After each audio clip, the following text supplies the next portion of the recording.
അസ്സലാമു അലൈക്കും വറഹ്മത്തുള്ള. ഇന്ന് നമ്മൾ 5ാം ക്ലാസ്സിൻ്റെ ദുറൂസുൽ ഇഹ്സാനിൽ നടന്ന ചോദ്യപേപ്പറുമായിട്ടാണ് വന്നിട്ടുള്ളത്.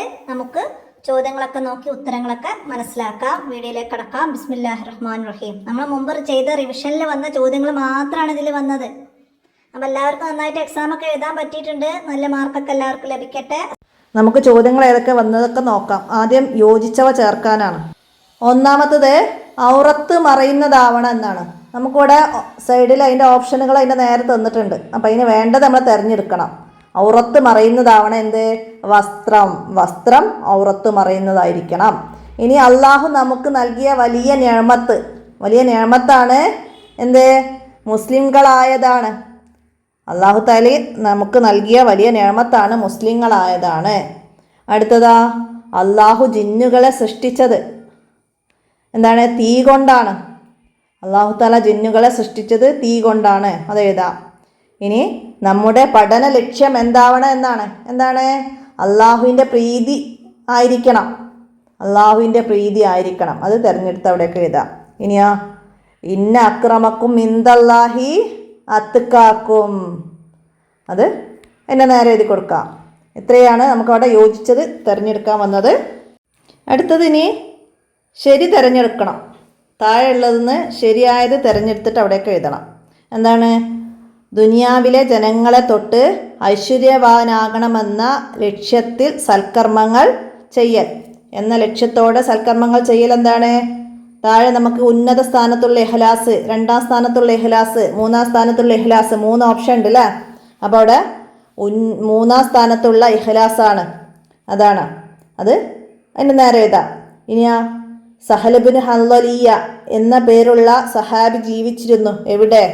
എവിടെയാണ്? അവിടെ ഡമസ്കസിൽ, ഇന്ത്യയിൽ ഇറാനിൽ നിന്നുണ്ട്. നമ്മൾ പഠിച്ചത് ഡമസ്കസിൽ എന്നാണ്. അത് നമുക്ക് അവിടെ എഴുതാം. അടുത്തതാ, ദാരിദ്ര്യം വരാതിരിക്കാൻ എല്ലാ രാത്രിയിലും ഓതേണ്ട സൂറത്തുൽ വാക്കിയ, സൂറത്തുൽ ഫാത്തിഹ, സൂറത്തുൽ മുൽക്ക്. നമുക്കറിയാം സൂറത്തുൽ വാക്കിയ ആണ് അല്ലേ? അതവിടെയൊക്കെ എഴുതാം. അടുത്തത്, ഇഖ്ലാസോടുകൂടി അമലുകൾ ചെയ്താൽ ഹിക്മത്തുകളുടെ അരുവികളെ ഹൃദയത്തിൽ നിന്ന് നാവിലേക്ക് അല്ലാഹു തആല വെളിവാക്കും. അവിടെ 30 ദിവസം, 40 ദിവസം, 50 ദിവസം. 40 ദിവസം ആണല്ലേ ശരിയായത്? 40 ദിവസം എന്നത് എഴുതാം.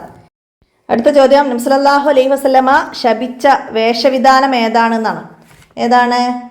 പുരുഷ വേഷം ധരിക്കുന്ന സ്ത്രീയെയും സ്ത്രീ വേഷം ധരിക്കുന്ന പുരുഷനെയും പുണ്യ നബി സല്ലല്ലാഹു അലൈഹി വസല്ലമ ശപിച്ചിട്ടുണ്ട്. റിദ്ദ എന്നാൽ എന്ത്? അടുത്ത ചോദ്യം, റിദ്ദ എന്നാൽ എന്ത്?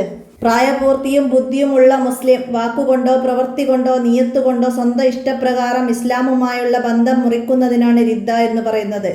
പ്രായപൂർത്തിയും ബുദ്ധിയുമുള്ള മുസ്ലിം വാക്കുകൊണ്ടോ പ്രവൃത്തി കൊണ്ടോ സ്വന്തം ഇഷ്ടപ്രകാരമോ ഇസ്ലാമുമായുള്ള ബന്ധം മുറിക്കുന്നതിനാണ് റിദ്ദ എന്ന് പറയുന്നത്. അടുത്ത്, ശൈത്താന്മാർ ആരാകുന്നു?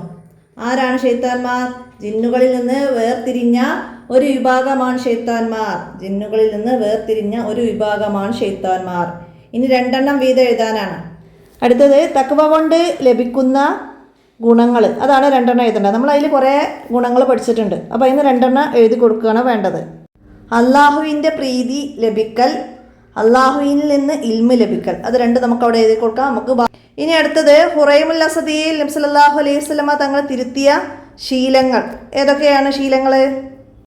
മുടി നീട്ടു വളർത്തുകയും ഉടുമുണ്ട് ഞെരിയാണിക്ക് താഴെ ഇറക്കുകയും ചെയ്യുന്ന ശീലമാണ് നബി സല്ലല്ലാഹു അലൈഹി വസല്ലമ തിരുത്തിയ 2 ശീലങ്ങൾ. അപ്പോൾ 2 എഴുതുക. അടുത്തത്, ആശയധനം തവഫനി മുസ്ലിമം വാൽഹിക്കിനി ബിസ്സോലിഹീൻ, എന്നെ മുസ്ലിമായി മരിപ്പിക്കുകയും സോലിഹീങ്ങളോടൊപ്പം ചേർക്കുകയും ചെയ്യണമേ. അടുത്തത്, ഇന്ന ശൈത്താന യജ്രി മിനൽ ഇൻസാനി മജ്റദ്ദമ്മി, മനുഷ്യന്റെ ശരീരത്തിൽ രക്തം സഞ്ചരിക്കുന്നിടത്തെല്ലാം പിശാച് സഞ്ചരിക്കും. ഇനി പൂരിപ്പിക്കാനാണ്. എന്താണ്? അഖ്ലിസ് വദാഅൻ ലാ തുരീദ ബിതാഅത്തിൻ ഇല്ല തഖർറുബ മിൻ ഇലാഹിക ദിൽ കിലാ. അപ്പോൾ അവിടെ നമ്മൾ ഇടയിൽ വിട്ട് 2 സ്ഥലങ്ങളുണ്ട്, അവിടുത്തെ എഴുതി കൊടുക്കണം. ഇനി അടുത്തത് വന്നത് അതേപോലെ തന്നെയാണ്, ബൈത്തായിരുന്നു അല്ലേ? തഖ്വൽ ഇലാഹി മദാറു കുല്ലി സഅദത്തിൻ വത്തിബാഉ അഹ്വർ റഅസു ശർരി ഹബായില. 2 നമ്മൾ പറഞ്ഞതിലൊക്കെ വന്നത് തന്നെയാണ്. നമ്മൾ മോഡൽ ക്വസ്റ്റ്യൻ പേപ്പറൊക്കെ പറഞ്ഞതിലും റിവിഷൻ പറഞ്ഞതിലൊക്കെ നമ്മൾ ഇത് രണ്ടും ഇതുപോലെ വരുന്ന പറഞ്ഞതാണ്. അപ്പോൾ അത് രണ്ടും വന്നതെല്ലാവരും മനസ്സിലാക്കി എഴുതിയിട്ടുണ്ടാവും അല്ലേ? ഇനി അടുത്തതാ ശരിയും തെറ്റും അടയാളപ്പെടുത്താനാണ്. ഇസ്ലാമിൽ നിന്ന് പുറത്തു പോകുന്ന ഒരു കാര്യവും നമ്മുടെ ജീവിതത്തിൽ സംഭവിക്കരുത്, അത് ശരിയാണ്. യുദ്ധം സംഭവിക്കുന്നതിനെ കുറിച്ച് നമ്മൾ പഠിച്ചിട്ടുണ്ട്. അപ്പോൾ അതാണ്. അടുത്തതാ ജിന്നുകൾ സാധാരണ ഗതിയിൽ നമുക്ക് കാണാൻ കഴിയുന്ന സൃഷ്ടികളാണ്. ആണോ? അല്ല, അത് തെറ്റാണ്. ജിന്നുകളെ സാധാരണഗതിയിൽ നമുക്ക് കാണാൻ കഴിയില്ല. അടുത്തതാ നമ്മുടെ നിസ്കാരവും മറ്റും മാതാപിതാക്കളുടെ പ്രഹരത്തിൽ നിന്ന് രക്ഷപ്പെടാൻ വേണ്ടി ആകരുത്, അത് ശരിയാണ്. അങ്ങനെ ആവരുത്.